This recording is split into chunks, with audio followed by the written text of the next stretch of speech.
I used to think the worst thing that could happen to a family was losing someone you love. I was wrong.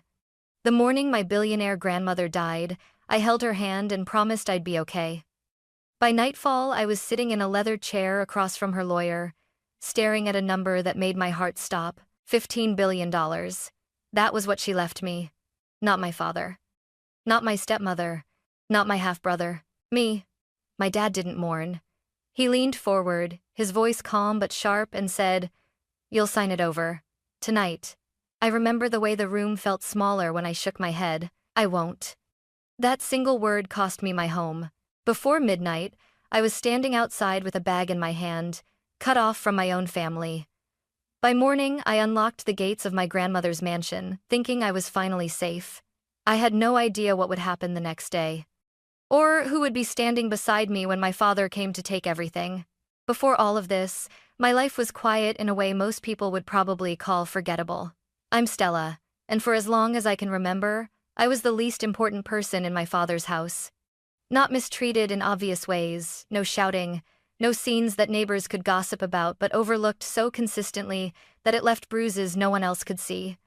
My dad, Robert, had always been focused on control. Control of his career, control of his image, control of the people around him. Love, to him, was something you earned by being useful. I never quite managed that. I worked a normal job, paid my own bills, and kept my head down. When I came home for holidays, my stepmother Linda would smile tightly and ask questions that sounded polite but landed like judgments. "Still at the same job? Have you thought about doing something more ambitious?" My half-brother Evan didn't even pretend. He talked about money the way other people talked about weather, constantly, casually, as if it were the only thing worth noticing. Startups, investments. What he'd do when he finally got his hands on real capital. In that house, I felt like a guest who had overstayed her welcome. My grandmother, Margaret, was the opposite of all of them. To the public, she was a billionaire with a sharp mind and an iron reputation. Newspapers loved to describe her as formidable and unyielding. But to me, she was the woman who brewed tea too strong, hummed old songs while walking through her garden, and insisted I sit down and eat before telling her anything important. She never asked me how much I made. She asked me if I was sleeping well, if I felt proud of myself, if I was being kind to others, and to myself. When I was younger, I used to wonder why she looked tired whenever my father visited her. He'd arrive with folders, suggestions, subtle complaints about cash flow and missed opportunities. I didn't understand it then, but I do now. He never came as a son. He came as a negotiator. After those visits, Grandma would squeeze my hand and say, "Promise me something, Stella." "What?" I'd ask. "If anyone ever tries to buy your silence or your obedience, walk away." At the time, I thought it was just advice. The kind grandparents give when they've seen the world turn people sharp at the edges. I didn't know she was preparing me. As her health began to fail, I visited more often. Not because I felt obligated, but because I wanted to. We talked about everything except money, books, regrets. The strange way families can love and still hurt each other. Sometimes she'd look at me for a long moment like she was memorizing my face. One afternoon, as I was leaving, she pressed a small key into my palm. "Just in case," she said. I laughed and told her she was being dramatic. She didn't laugh back. When she passed away, the house felt colder than it ever had. My father took charge immediately. Arrangements, schedules, decisions like grief was just another project to manage. I stood off to the side, invisible again, grieving quietly. I told myself nothing would change, that I'd attend the funeral, go back to my life, and carry her memory with me like a private ache. I couldn't have been more wrong, because my grandmother hadn't just left me memories. She had left me a decision. One that would tear my family apart and force me to find out who I really was when everything familiar was taken away. The will was read 3 days after the funeral. By then, the shock of losing my grandmother had settled into something heavy and dull, like a weight pressing on my chest every time I breathed. I walked into Daniel Moore's office expecting formality, maybe a polite division of assets, and then a quiet return to my life. I never imagined that room would become a battlefield. The conference table was long and polished, the kind that made you sit up straighter without realizing why. My father, Robert, took the seat at the head as if it belonged to him by birthright. Linda settled beside him, composed and watchful. Evan lounged back in his chair, scrolling on his phone, bored already as if the outcome were a foregone conclusion. I chose a chair near the end of the table. Daniel cleared his throat and began, his voice calm, measured. He spoke about dates, revisions, witnesses, about my grandmother being of sound mind when she finalized her will. My father waved a hand impatiently. "Just read it," he said. "We all know how this works." Daniel didn't react. He simply opened the folder and continued. When he said my name, I barely registered it at first. "To my granddaughter, Stella Harris, I leave the entirety of my estate, including all financial assets, properties, investments, and holdings, valued at approximately $15 billion. For a moment, there was no sound at all. Then the room erupted. "What?" my father snapped, pushing his chair back so hard it scraped the floor. "That's not possible." Linda's hand flew to her chest. "This has to be a mistake." Evan finally looked up, his expression sharpening. "Where's my share?" I sat frozen, my pulse roaring in my ears. 15 billion. The number didn't feel real. It felt like a foreign language I didn't speak. Daniel raised a hand. "Your grandmother's instructions were explicit." My father turned to me, his eyes burning. "You did this," he said. "You got into her head." I shook my head, my voice barely steady. "I didn't even know she'd changed it. That money belongs to this family," he snapped, "and I'm the one who should control it." The word control landed hard. Daniel leaned forward. "Miss Harris, do you accept the inheritance as outlined?" Every face in the room was turned toward me, expectant, demanding. I thought of my grandmother's voice. "If anyone ever tries to buy your obedience, walk away." I lifted my chin. "Yes," I said quietly. "I accept." The silence that followed was sharp, electric.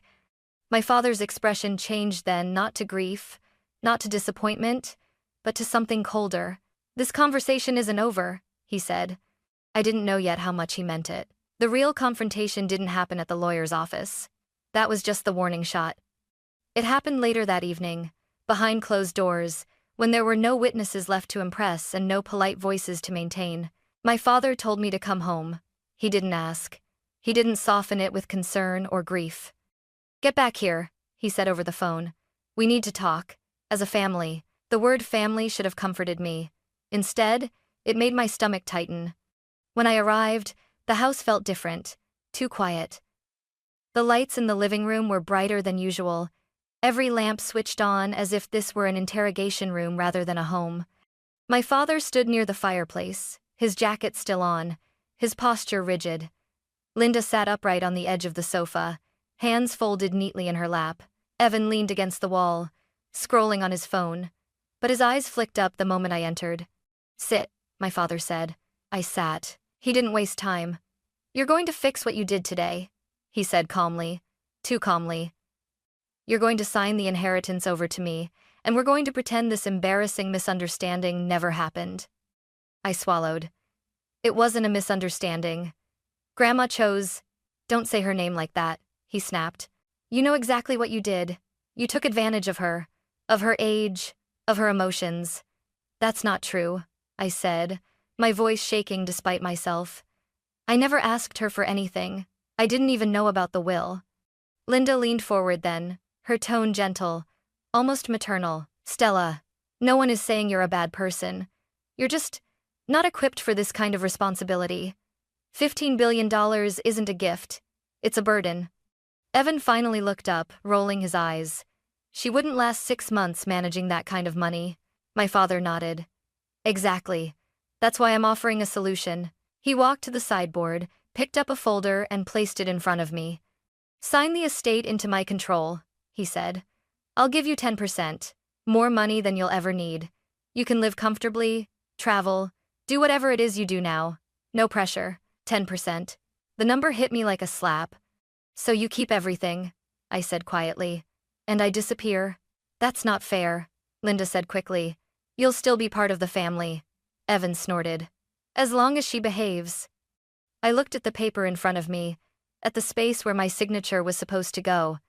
I thought about my grandmother's hands, thin, warm, steady, about the way she looked at me when she talked about choices and consequences. I'm not signing, I said. My father's face changed instantly. The calm vanished. This isn't a request, he said, stepping closer. You think you can defy me and walk away untouched? I'm not defying you, I said. I'm honoring her.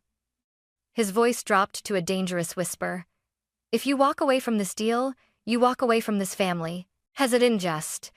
And that is the schemes of his appointmenters. The room felt smaller, hotter.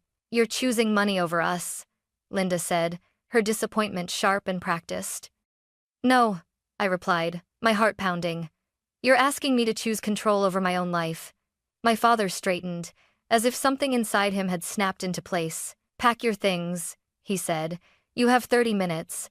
After that, you're out. Evan smirked, already convinced he'd won something. Linda stood and turned away, as if watching me leave would be inconvenient. I sat there for a moment longer, waiting stupidly for someone to stop him. For someone to say this had gone too far. No one did. That was when I understood something I'd avoided my entire life. This wasn't about money. It never had been. It was about obedience. And the moment I refused to give it, I stopped being family. I packed in silence.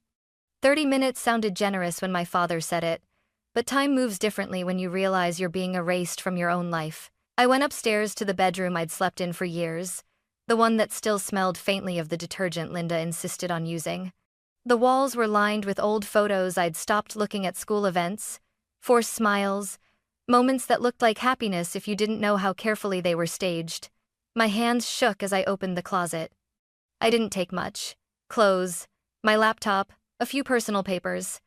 I skipped the things that suddenly felt meaningless gifts chosen by obligation, decorations that had never really been mine. At the bottom of a drawer, my fingers brushed against something solid and cold. A small brass key. For a second, I just stared at it. My grandmother had pressed it into my palm months ago, closing my fingers around it like it mattered more than I understood. Just in case, she'd said. I slipped it into my pocket, my chest tight, as if I were stealing something sacred.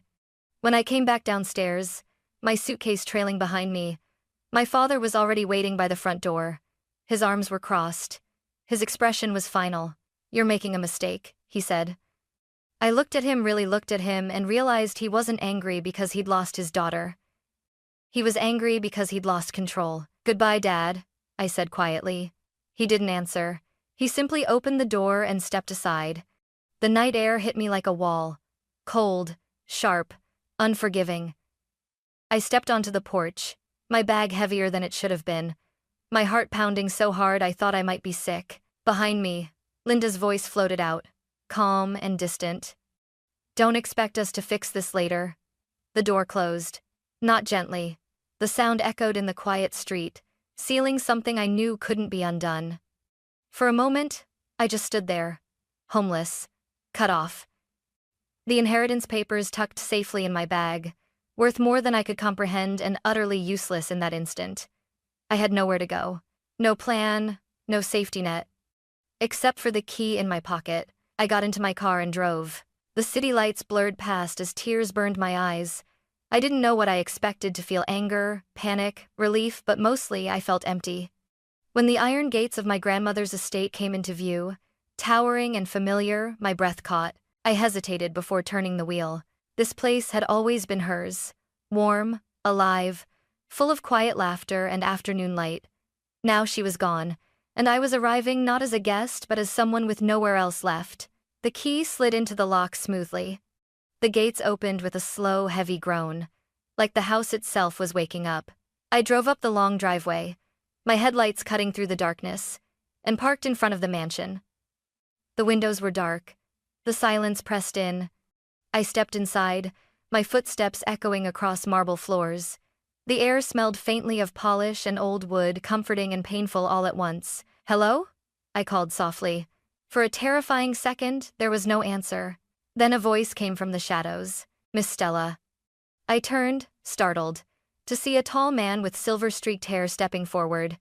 He wore a neatly pressed suit, and an expression that shifted from surprise to something gentler. "Thomas Reed," he said. "Your grandmother's house manager." Relief hit me so hard my knees nearly buckled. "I thought I'd be alone," I admitted. Thomas shook his head slowly. Mrs. Harris was very clear, he said. If you ever came here like this, you were never to be alone. Something inside me cracked. For the first time that night, standing in the house my grandmother loved, I allowed myself to believe that maybe, just maybe, being thrown out wasn't the end of my story. It was the beginning of something my family could no longer control. I didn't sleep that night. Even though Thomas showed me to a warm guest room, the one I always stayed in when I visited, my mind refused to slow down. The bed was too big. The house was too quiet. Every creak of the old mansion made me think of my father's voice, sharp and final, telling me I no longer belonged.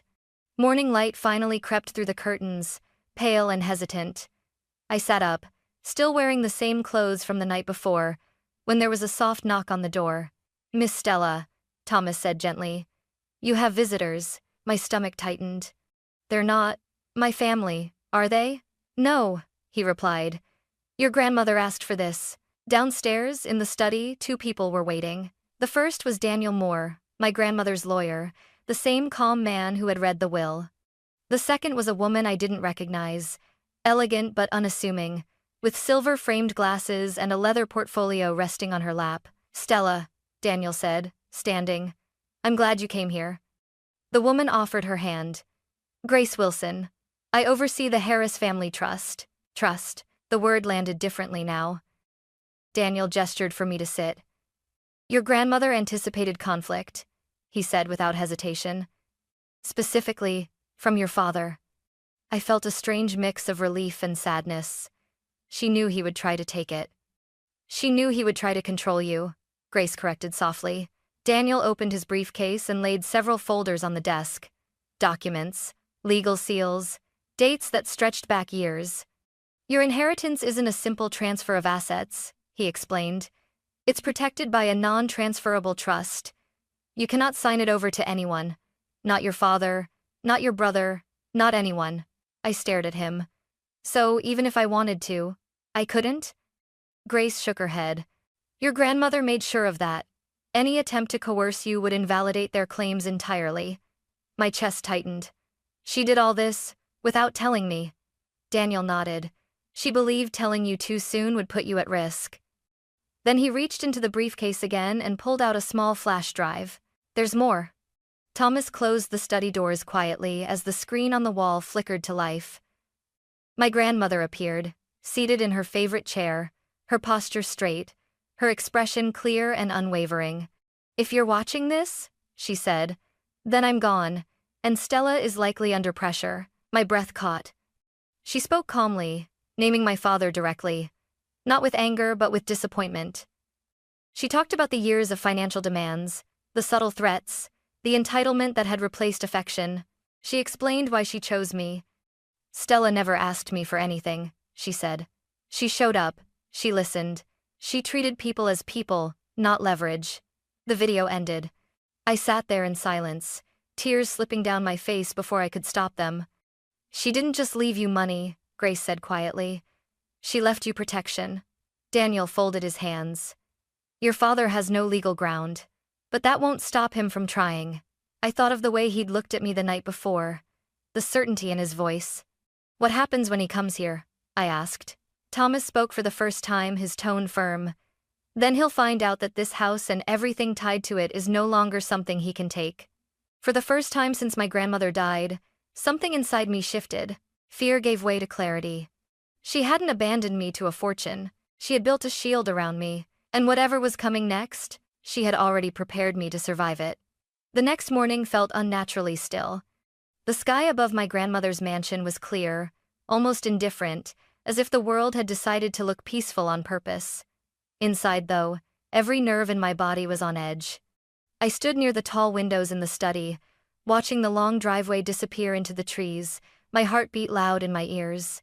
Thomas was positioned near the front hall, calm but alert. Daniel and Grace sat at the long table, folders neatly arranged, legal documents stacked with deliberate precision. Everything looked orderly, too orderly for what I knew was coming. Grace checked her watch. "If your father intends to act," she said quietly, "it will be soon." She didn't have to explain why. Men like my father hated delays. They hated losing momentum. And most of all, they hated being told no. The sound of tires on gravel shattered the silence. Not one car, three. My stomach dropped. I saw them through the window before anyone spoke. My father's black sedan in the lead, Linda's SUV close behind, Evan's sports car trailing like an afterthought, aggressive and impatient. "They're here," I whispered. Thomas nodded once and walked toward the front door. "Stay where you are, Miss Stella." The doorbell rang sharp, insistent. "Not a request." Thomas opened the door before it rang again. My father didn't bother with greetings. "This is getting ridiculous," Robert said as he stepped inside, his eyes already scanning the house as if taking inventory. "You had your moment. Now hand over the keys and the documents." Linda followed him, lips tight, gaze sweeping the marble floors and high ceilings. "Honestly, Stella, you've gone far enough. This house belongs to the Harris family." Evan whistled softly. "Wow, you really moved in fast." I stepped forward, my hands trembling but my voice steady. "This is my home now." My father laughed, a short, humorless sound. "You don't know what you're saying." He walked toward me, stopping just short of my personal space. "This inheritance is beyond you. You're not qualified, you're not prepared, and you're certainly not in charge." Daniel stood. "Mr. Harris, I suggest you lower your voice." My father turned on him. "And I suggest you remember who built this fortune." Grace rose slowly from her chair. "Actually, Margaret Harris did, and she was very clear about who she trusted to carry it forward." My father's jaw tightened. "You people are manipulating her. All of you." "That's enough," I said, surprising myself. Every eye turned to me. "I didn't ask for this fight," I continued. "I didn't ask for the money. But I will not give it to someone who tried to force me into silence." Linda scoffed. "Listen to her. She's playing the victim." At that moment, Grace reached for a remote. "Since you're questioning motives," she said calmly, "perhaps we should let Margaret speak for herself." The screen at the far end of the room lit up. My grandmother appeared, seated in the same chair I had seen the day before. Her expression was composed, her eyes sharp. Robert froze. "Robert," my grandmother said on the recording, her voice steady, "if you are watching this, then you have already tried to take what does not belong to you." The room went silent. She spoke about the years of pressure, the demands disguised as concern, the way love had been replaced by entitlement. "You do not want stewardship," she said. "You want control, and that is why you will never have it." My father's face drained of color. "This is nonsense," he snapped, but the confidence was gone. Before he could say more, the front door opened again. An older man stepped inside, tall, composed, his presence commanding without effort. "Good morning," he said. "Robert." My father stared. "Judge Walker?" The retired judge nodded once. "Margaret asked me to be here if things escalated, and from what I've seen, they have." Evan took a step back. The judge looked directly at my father. "Any further attempts to intimidate or coerce Stella could be considered legal harassment, and given the trust structure, you have no claim to these assets." For the first time, my father had nothing to say. He looked around the room at the documents, the screen, the people standing beside me, and finally understood. This wasn't a negotiation. It was an end. Without another word, he turned toward the door. Linda followed, her composure shattered. Evan hesitated, then stormed out after them. The door closed behind them, heavy and final. I exhaled, my knees weak. Grace placed a hand on my shoulder. "You did exactly what your grandmother hoped you would." I nodded, tears blurring my vision. Because in that moment, I realized something profound. My father hadn't frozen because he saw power. He froze because he realized he had lost it, and I was no longer afraid of him. For a long moment after they left, no one spoke. The mansion felt different, not quieter, but lighter, as if something heavy had finally been lifted from its walls. I stood in the center of the room, my heart still racing, replaying my father's face in my mind. The shock, the disbelief. The moment he realized this wasn't a battle he could win, I thought I would feel triumphant. Instead, I felt empty. Daniel began gathering the scattered documents, his movements unhurried. Grace shut down the screen and turned to me with a small, reassuring smile. Thomas remained near the door, his posture relaxed for the first time since morning. "They won't stop trying emotionally," Grace said gently. "But legally, this is over." As if on cue, my phone vibrated in my hand. A message from my father. "You didn't have to do this. We're still your family." Another followed almost immediately. "You're letting strangers turn you against your own blood." I stared at the screen, my chest tightening. Just hours ago, he had tried to take everything from me. Now he wanted to rewrite the story, make himself the wounded one. I didn't reply. Over the next few days, the messages kept coming. Some were cold and threatening. Others were suddenly warm, full of nostalgia and selective memory. Linda sent long paragraphs about forgiveness.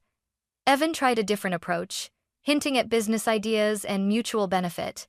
I ignored them all. Instead, I focused on what my grandmother had entrusted to me. Daniel walked me through the legal responsibilities. Grace explained the structure of the trust and the safeguards my grandmother had put in place. I listened, asked questions, took notes. For the first time, I wasn't shrinking from responsibility, I was stepping into it. In the evenings, I walked through the mansion's garden, tracing the paths my grandmother loved. I could almost hear her voice reminding me to stand tall, to breathe, to think clearly before reacting. I realized then that she hadn't just protected me from my family. She had given me permission to choose myself. One afternoon, as sunlight filtered through the tall windows, I made a decision. I called Daniel and Grace into the study and told them what I wanted to do next. "I don't want this fortune to exist just to prove someone else wrong," I said. "I want it to mean something." Grace's eyes softened. "Your grandmother would have liked that." For the first time since her death, I felt something close to peace. The chaos was behind me. What lay ahead wasn't revenge or victory. It was responsibility and the chance to build something my family had never understood. Weeks later, I stood alone in my grandmother's garden, the same place where she used to sit with a cup of tea in the late afternoon, watching the light shift across the roses. The world hadn't slowed down after everything that happened. Meetings continued, papers were signed, decisions waited to be made. But inside me, something had finally settled. For a long time, I believed family was defined by blood and obligation. I thought loyalty meant endurance, staying quiet, staying small, accepting whatever treatment came my way just to belong. Losing my home in one night forced me to confront how fragile that definition really was. What my grandmother gave me wasn't $15 billion. It was perspective. She taught me that wealth doesn't reveal who you are. It amplifies what's already there. In my father, money magnified control and entitlement. In me, it magnified responsibility. And responsibility, I learned, isn't about power over others. It's about protection. About choosing integrity when it would be easier to surrender. With Daniel and Grace's guidance, I began shaping the future of the trust. We allocated funds to education programs, legal aid for people facing financial coercion, and initiatives that gave others the chance to say no without fear of losing everything. Every signature I placed on paper felt intentional, grounded, earned. I visited my grandmother's grave one quiet morning and told her the truth out loud, that I was still afraid sometimes, still unsure. But I was no longer lost. Walking away from my father didn't make me heartless. It made me honest. And honesty, I've learned, is the foundation of any legacy worth protecting. As I locked the mansion doors that evening and looked back at the house glowing warmly behind me, I understood something I wish I'd known sooner. You don't owe your future to people who demand your silence. You owe it to yourself to stand firm, even when it costs you everything familiar. That was the real inheritance. And it was one I intended to honor for the rest of my life.